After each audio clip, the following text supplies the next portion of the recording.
And I'm just glad that we're out here. I'm glad that things are opening back up. I'm glad we're able to do comedy.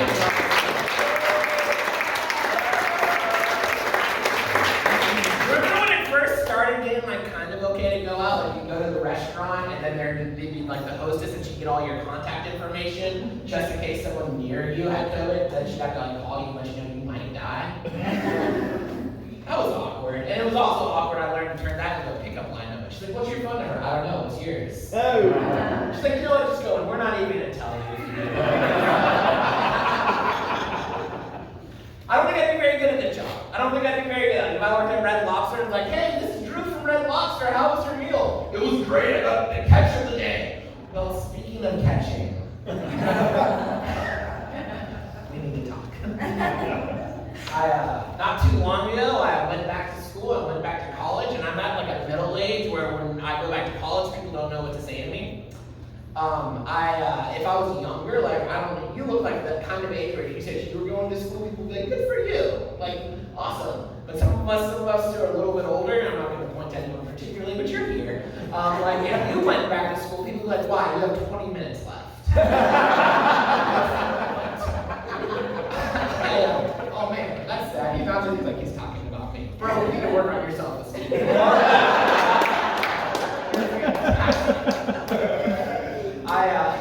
But I had this lady at church, when I told her I was going back to school, she was like, we'll see. I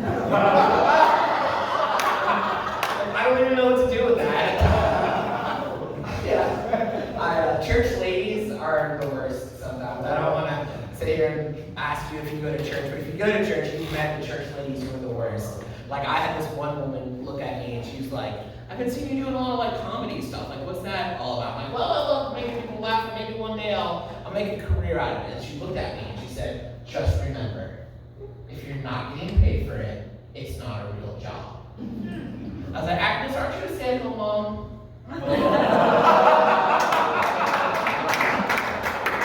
And she said, yes, and get your stuff and leave. I'll be honest though, I did live at my mom's house for way too long. It is weird to be a 26-year-old when you're living at home with mom. It is impossible to hit on ladies. Even homeless people feel bad for me. They're like, bro, if you want to use my bridge, or And currently, right now in my life, this is going to start off with a sad statement, but then I'll try to turn it into a joke. One of my best friends' house caught on fire, and so they're staying at my house, their whole family. So I'm currently staying at a funeral home that my friend owns, and that's a hard pitch to talk to the girls about. Your place or mine? Please say yours. Hey, you want to put the fun back in the funeral home? You know what I mean? No? Okay. This is an odd transition, but my day job is I'm a youth and young adults pastor. There's a little bit of judgment here. That's disgusting, and there's also people why is he here? I like to think I'm a cool youth pastor. A lot of youth pastors who don't drink and drive. If you drink at one of if you're coming to one of my comedy shows, tip your wait staff and pay the cookies. And if you need a ride home, I'll take you back. I'll tell you your mom wears a perm. It'll be fine. I'm just kidding. I don't actually get that. It's weird though because I'm a single youth pastor, and that's not a job you want single people to be in. I do have some jobs that I prefer my people to be single in. I want my Navy SEALs to be single.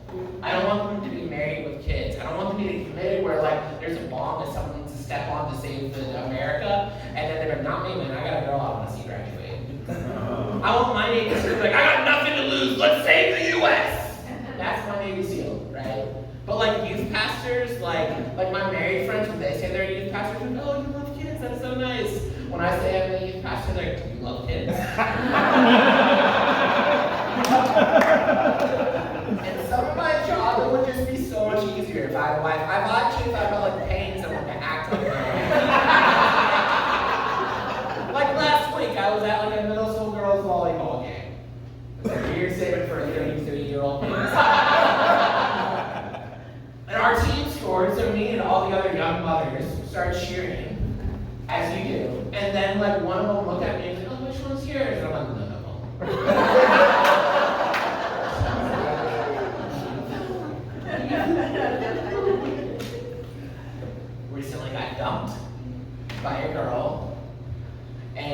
that she handled it the worst way. I was like, it's God's will for us to break up. She Holy Ghosted me, guys.